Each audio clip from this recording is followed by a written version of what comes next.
So it's World Culture Day at school again, when the kids can dress up in national dress or as a famous character. So this year I've chosen Sherlock Holmes as a pretty recognisable British character. So the image of Sherlock Holmes is pretty standard.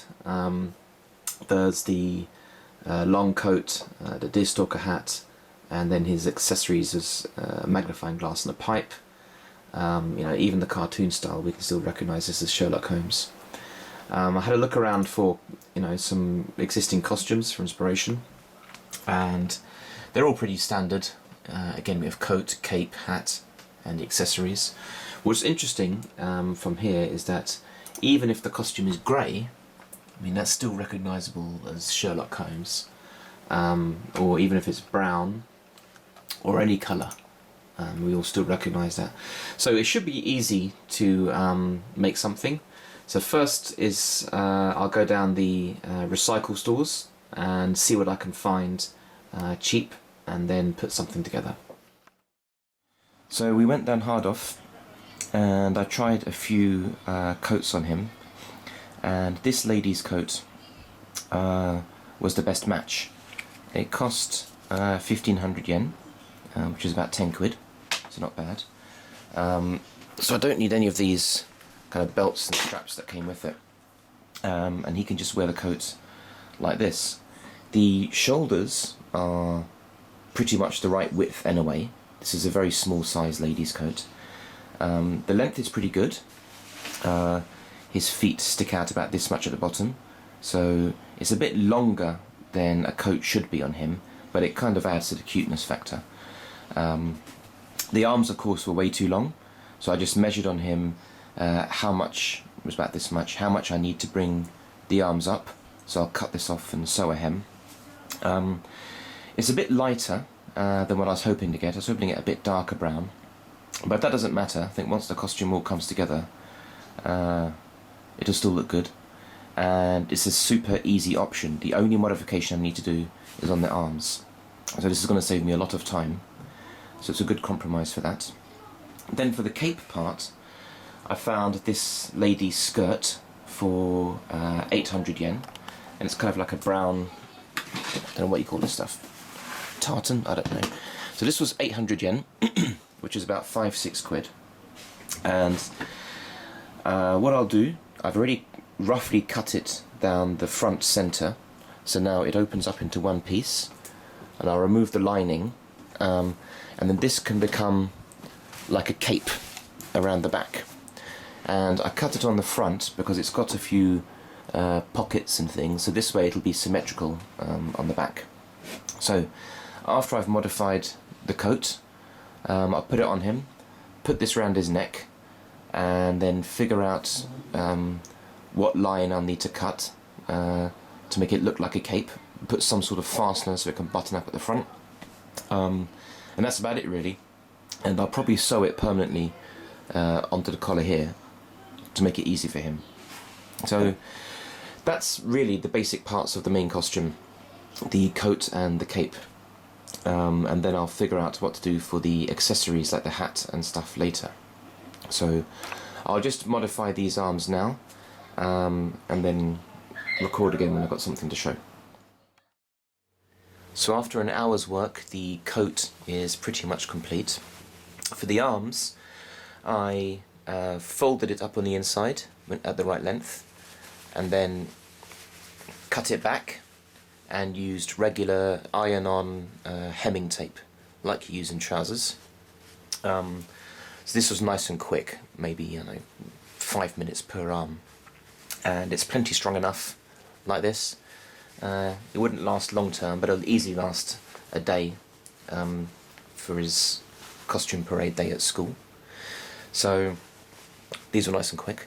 Then when he was wearing the coat, I put this skirt on him and kind of cut that to shape. So this is how the coat looks when he's wearing it, and I cut all the linings off the inside of this skirt, so it's just one flat piece, draped it around his shoulders, and then I could see the line where I had to cut. So I just cut it with a pair of scissors while he was wearing it, and this sort of seemed the right shape when he had it on. So you'll see that it's a very irregular line. It comes along here and then goes all the way down. Same on this side, and it's not symmetrical at all. But it doesn't matter, because when it's on him, it matches and it looks kind of good. So to hold it in place, the original button was elsewhere actually. So the original button was here on this piece, and I needed to make it shorter on both sides around the neck because it comes in. So I moved the original button to here, and then the original button hole is here, so that one does up. And by leaving the original zip open, it gives enough play in the material on this side. Then on this side, this is where the button used to be. I made a button hole here, and sewed another button onto here, which turned out to be just kind of on where the pocket was. And then all you got to do is do that one button up, and that holds it into place. So to take it off and on, all he's got to do is this red button, and then it opens up like that. And that's pretty much it really. The other thing is to hold it all in place nicely. Once it was done, you can see there's some stitching here.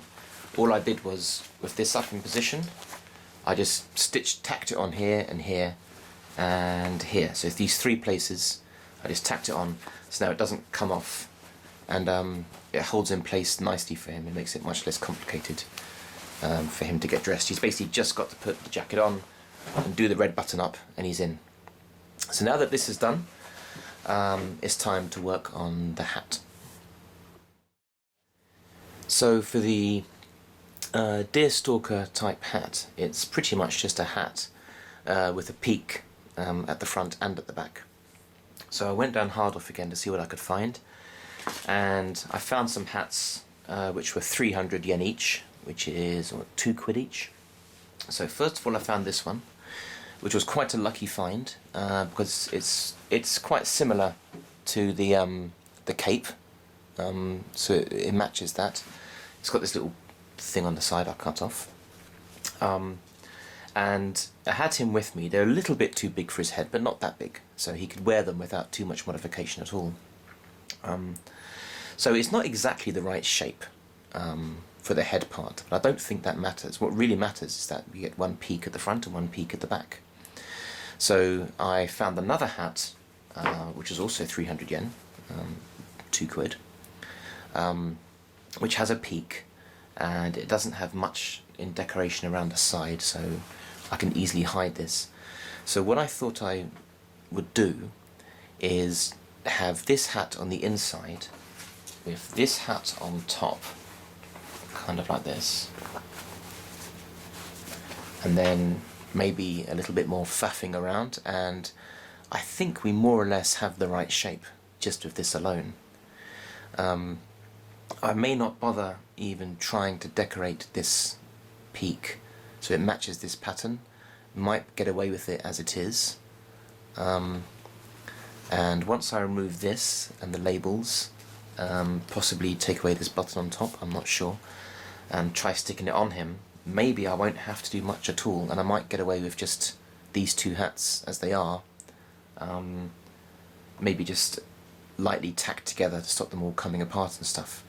So I'm going to try that now and see how it looks, and I might get away with that, which would be super lucky, cheap and very easy. So I'll try that, and then I'll put the camera on when I have a result to show. So I just tried the two hats on him, and although it may not quite look it while I got it in my hand, it actually works out all right. So I'll get away with just using the two hats, and I'm not going to bother trying to decorate this at all. I just leave it as it is. It kind of works anyway with these leather looking parts. The only modification required was the inner hat has a slightly bigger circumference than the outer hat, so I had to cut one line here, so it's got a bit of play in it, and then I'll tack it together to make it a little bit smaller, and then I'll put a few more tacks around here just to hold the two hats together. So that's really all I'm going to do for the hats. So I'll just do that now and then record when done. And here's the final result of the two hats sewn together. So you can just about see the orange thread I used just to tack them together, and there's where I had to cut it on the inside so I could overlap and take account of the shorter circumference. So it's not an exact match, but it's a good enough approximation, especially when it's on his head. Anthony, come here. So let's tuck your ears in. Remember to tuck the ears in, okay? So you can see when it's on the head, especially from the side, it's good enough. Kind of the two peaks, front and back, is all we really need to make it look like that type of a hat.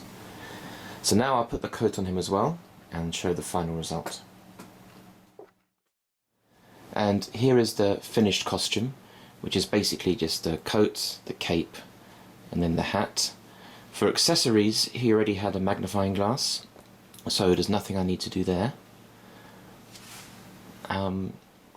And I'm not going to bother trying to find a pipe, I think, because it might look a bit weird on a kid anyway. Can you look through the magnifying glass, Anthony? Very good. And what's your character name? Sherlock Holmes. Good. Wave.